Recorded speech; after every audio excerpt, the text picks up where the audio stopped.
তামোলবিলাক বহু সময়ত মানে লাগিবলৈ সময়ত তামোলবিলাক পাত এনেকৈ টেমনা এটা হয় বা মানে পাতবিলাক কেতিয়াবা হালধীয়া পৰি যায়। এনেকুৱাবিলাক মানে কি কাৰণে প্ৰায় ৬-৭ বিঘা মাটিত তামোলৰ খেতি কৰিছে। তামোলৰ লগতে অন্যান্য কিবা খেতি কৰিব পাৰি নেকি বা কৃষকজনে এতিয়া কিবা পৰিকল্পনা হাতত লৈছে? এইবোৰ এতিয়া ৬ বছৰীয়া পুলি ৬ বছৰ হৈছে, প্ৰায় দুবাৰ তামোল কাটিছো, এইবাৰ ৩ নম্বৰবাৰ তামোল লাগিছে, লগাব পৰা হৈছে গছবোৰ। মানে ইয়াত তামোল গছৰ পাণ লগোৱা পৰিকল্পনা কৰিছে বা আমি দেখিছো আমাৰ দশম আছে কম পৰিমাণে, সেইটো চাব লাগে আৰু অলপ চলপ। বিঘা তামোল খেতি কৰিলে আমাৰ এজন কৃষকে বছৰি কেনেকুৱা ধৰণৰ উপাৰ্জন হ'ব? দৰ্শকসকল, মই পংকজ খনিকৰ, আপোনালোকে চাই আছে কৃষি জাগৰণ অসম। দৰ্শকসকল, আজি আমি উপস্থিত আছোহি গোলাঘাট জিলাৰ সৰুপথাৰৰ মহাজন অঞ্চলত। ইয়াতে এজন কৃষক জিন্তু শইকীয়া নামৰ এজন কৃষকে ইয়াত প্ৰায় ৬-৭ বিঘা মাটিত তামোলৰ খেতি কৰিছে। আমাৰ দৰ্শকসকলক আজি আমি জনাবলৈ চেষ্টা কৰিম তামোলৰ খেতি কেনেকুৱা কৰা হয়, তামোলৰ খেতি কৰিলে কেনেকৈ আমাৰ কৃষকসকল লাভান্বিত হ'ব, তামোলৰ লগতে অন্যান্য কিবা খেতি কৰিব পাৰি নেকি বা কৃষকজনে এতিয়া কিবা পৰিকল্পনা হাতত লৈছে নি আদি কথাবোৰ আমি আজি আমাৰ দৰ্শকসকলক জনাবলৈ চেষ্টা। তাৰ পূৰ্বে মই আমাৰ দৰ্শকসকলক এটা দৃশ্য দেখাবলৈ চেষ্টা কৰিম। তেওঁ এই তামোলবিলাক তেওঁ কেনেকৈ ৰোপণ কৰিছে আৰু তেওঁ গোটেই পৰিৱেশটো আমাৰ দৰ্শকসকলক এবাৰ দেখাবলৈ চেষ্টা কৰিম। চাওক, আমাৰ দৰ্শকসকলে খুব মানে শাৰী শাৰীকৈ খুব লাইনকৈ এটা লাইনৰ পৰা বা এটা পুলি বা দূৰত্ব খুব মানে লাইনকৈ শাৰী শাৰীকৈ ৰোপণ কৰিছে। প্ৰায় এইখন বাৰীয়ে নহয়, তেওঁ আৰু কেইবাখনো বাৰী আছে। আমি আমাৰ দৰ্শকসকলক সকলোবিলাক দেখাবলৈ চেষ্টা কৰিম। এতিয়া ইয়াতে আমাৰ কৃষক জিন্তু শইকীয়া উপস্থিত আছে। আমি দাদাৰ লগত দুটামান কথা পাতিবলৈ চাইছোঁ। দাদা নমস্কাৰ। দাদা, তামোলৰ খেতিৰ লগত আপুনি কেতিয়াৰ পৰা জড়িত হৈ আছে? তামোলৰ খেতিটো দিন হ'ল, প্ৰায় ৭-৮ বছৰ আগৰ পৰাই লাগি আছো। এইবোৰ এতিয়া ৬ বছৰীয়া পুলি ৬ বছৰ হৈছে, প্ৰায় দুবাৰ তামোল কাটিছো, এইবাৰ ৩ নম্বৰবাৰ তামোল লাগিছে। ৩ নম্বৰবাৰ লাগিছে। ৪ বছৰ মানতে তামোল ৪ বছৰ কাটিব পাৰিব কম পৰিমাণে। হয়, আপোনাৰ মই ক'লো ৬-৭ বিঘা, আপুনি কনফাৰ্ম কৰি দিয়ক কেইবিঘা আছে আপোনাৰ? চব মিলাই মোৰ ইমানেই হ'ব, ৬-৭ বিঘা মানৰ হ'ব। কিমান বিঘা মানে কেইখন বাৰী আছে আপোনাৰ? বাৰী এনেকে অলপ সৰু সৰুকে ভাগ ভাগকে আছে, কেইবাভাগো। এতিয়া ধৰি থওক ৪-৫-৬ মানত আছে। ৬ মানত। তামোলৰ খেতিৰ কথাটো আপোনাৰ মনলৈ কেনেকৈ আহিল? অন্যান্য খেতি সলনি যে তামোল খেতি কৰিবলৈ হ'লে এইটো এটা দেখি মানে কৰিবলৈ হ'লে এই বিষয়ে কওকচোন। ধান খেতিতকৈ কষ্টটো কম তামোল খেতিত, আৰু পইচাটো ধান খেতিতকৈ অলপ বেছি পোৱা যায়। হয়, আৰু ইয়াত মানুহো ইমান প্ৰয়োজন নাই। ধান খেতিত বহুত মানুহ প্ৰয়োজন, ৰোৱা তোলা আৰু কষ্টও বহুত। আৰু ইয়াত এতিয়া পাণো লগাব পৰা হৈছে গছবোৰ। মানে ইয়াত তামোল গছৰ পাণ লগোৱা পৰিকল্পনা কৰিছে বা আমি দেখিছো আমাৰ দশম পাণ ৰোপণ কৰিছো। এয়া ভালকে হোৱা নাই, গছো সেনেকুৱা হোৱা নাই। এইটো ৰংটো এতিয়া ইমান ডোখৰমানলৈকে উঠিলে সিডোখৰ খহি যাব। হয়, হ'লেও এতিয়া এনে লগাই থৈছো, পিছত যেতিয়া ভাল হ'ব লগালগ উঠি যাব এনেকুৱা নিচিনা। দাদা, মই আমাৰ তামোল খেতিৰ বিষয়ে আমাৰ বহু সময়ত আমাৰ কৃষকসকলে কিছুমান প্ৰশ্ন কৰে তামোল খেতিৰ পদ্ধতি, তামোল খেতি কেনেকৈ ৰোপণ কৰিব লাগে। মই আপোনাৰ পৰা জানিব বিচাৰিছোঁ, তামোল খেতি কৰোঁতে প্ৰথমে মাটিখিনি কেনেকৈ প্ৰস্তুত কৰিব লাগে বা মাটিখিনি কেনেকুৱা ধৰণৰ মাটি উপযোগী তামোল খেতিৰ কাৰণে? মাটিডোখৰ সমান কৰি ল'ব লাগে, অলপ বাম মাটি হ'লে ভাল, পানী জমা হ'ব নালাগে। নলা মাৰিব লাগে, ধৰি থওক য'ত পানী জমা হয় তাত অলপ নলা মাৰি ল'ব লাগে।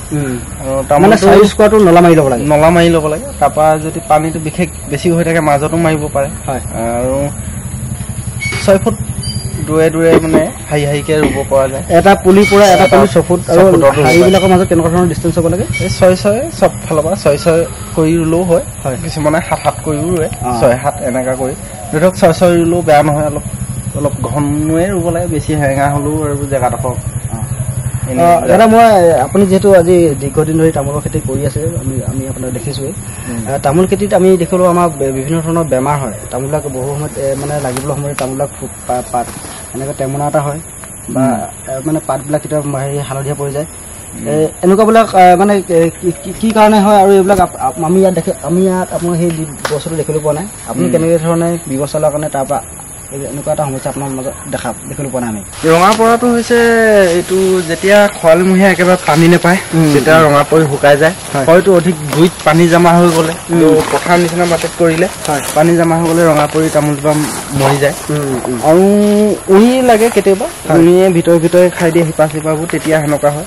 উৰি পেলাই মানে এটা প্ৰতিৰোধ কৰিবলৈ হ'লে আপুনি ফৰটেন ছিটিয়াব পাৰে।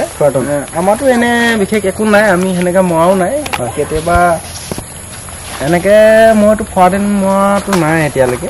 ধৰি থক মাৰিলে সেইটো হয়, য'ত বেছি নাইকিয়া হ'ব তেতিয়া বেছি সমস্যা যাৰ হৈছে এনেকে ফৰটেন দিব পাৰে। তাৰপৰা টমনা পতাটো এইটো গছজোপা কেতিয়াবা গেঠালা মাৰি যায়, প্ৰায় সময়ত পানী নাপালে গছজোপা পাতখিলা ফাটি ওলাব নোৱাৰে, সেইডোখৰতে জামা লাগি বুন্দা লাগি যোৱা নিচিনা হৈ যায়। এইটো পানী সমস্যাৰ কাৰণে হয়, কেতিয়াবা পানী নাপায় গছজোপা। নিশ্চয়। মই আৰু এটা কথা সুধো আপোনাৰ পৰা, তামোল পুলি ৰোপণৰ উপযুক্ত সময় কোনখিনি সময়? এইটো ধৰি লওক বহাগ জেঠত ভাল হয়। লগাওঁ ক'লে পানী সুবিধা থাকিলে চবতে লগাব পাৰে, বহাগ জেঠত আৰু অলপ ভাল, প্ৰতিটো মাহতো লগাব পাৰে, পানীটো সুবিধা কৰি দিব লাগে অলপ চলপকে। তামোল গছজোপা আপুনি ৰোপণ কৰাৰ পাছতে কিমান দিনৰ পাছত এনেই মানে সাধাৰণভাৱে ফল লাগিব, মানে তামোল লাগিবলৈ ধৰে? আপুনি ভাল ফল পাবলৈ ধৰি থওক 5 বছৰ ওপৰত লাগিব। তাৰ আগত এনেই আপোনাৰ 1 বছৰত ধৰি থওক অলপ চলপ লাগিবও পাৰে। মই আৰু এটা কথা, এবিঘা মাটিত যদি আমাৰ কৃষকসকলে তামোল পুলি ৰোপণ কৰিবলৈ হয় কেইটামান পুলি ৰোপণ কৰিব পাৰিব? আপোনাৰ 300 মান ধৰিব। 300 মান ধৰিব ন? যদি চপতকৈ দিয়া হয়, চপত মানকৈ দিলে 300 মান ধৰিব। এবিঘা মাটিত যদি তামোল খেতি কৰিবলৈ হয়, তামোল গছ মানে মাটিৰ প্ৰস্তুতিৰ পৰা পুলি লগোৱাৰ পৰা তামোল গছ লগালৈ খৰচ কেনেকুৱা ধৰণৰ হয়? খৰচা আপোনাৰ ধৰি থওক মাটিডোখৰৰ ওপৰত নিৰ্ভৰ কৰিব, কেনেকুৱা ধৰণৰ মাটি বনাই কৰিবলৈ। যদি এনে মাটি থাকে, ঘৰতে পুলি থাকে, তেতিয়াতো বিশেষ খৰচা নাই, 2-4টা হাজিৰা লগাব। আমি আপোনাৰ বাৰী চাম, লগতে আমাৰ দৰ্শকসকলক দেখুৱাব। বিশেষ খৰচা সেনেকুৱা নাই, পুলিটো নিজে প্ৰস্তুত কৰি ল'ব লাগে। তাৰ পৰা মাটিডোখৰ যদি বনোৱা থাকে তেতিয়াতো ইমান খৰচা নাই। যদি বনাব লাগে আৰু বনাওঁতে মাটিডোখৰ কিমান খৰচা কৰে, পুলিটো কিনি লগাওঁ বুলি ক'লে পুলিটো এতিয়া 30 টকা মানকে লয়। এটা পুলি 30 টকা মানকে ল'ব। আপুনি পুলি উৎপাদন কৰে নেকি? পুলি নিজৰ কাৰণে নিজে কৰোঁ লাগে আৰু নিজৰ বোলে মই এইবাৰ 500 লগাম বুলি ক'লে নিজে পচাই কৰি লওঁ।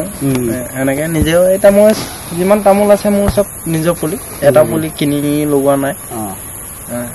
এনে বান্দৰ আৰু কেৰ্কেটুৱাৰ সমস্যাটো ইয়াত নাই চাগে ন? কেৰ্কেটুৱাটো আছে কম পৰিমাণে, সেইটো চাব লাগে আৰু অলপ চলপ।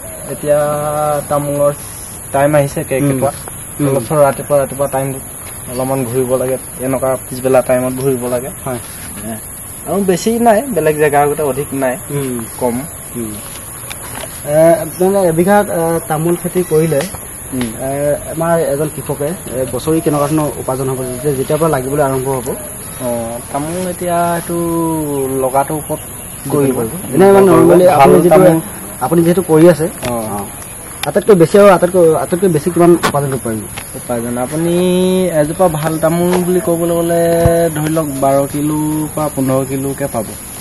আপুনি ধৰি লওক 300 জোপা থাকিলে 10 কিলোৱে ধৰি লওক, 300 জোপা থাকিলে আপুনি হিচাপ কৰক যিমানটো হয় আৰু এবিঘা মাটিত আৰু।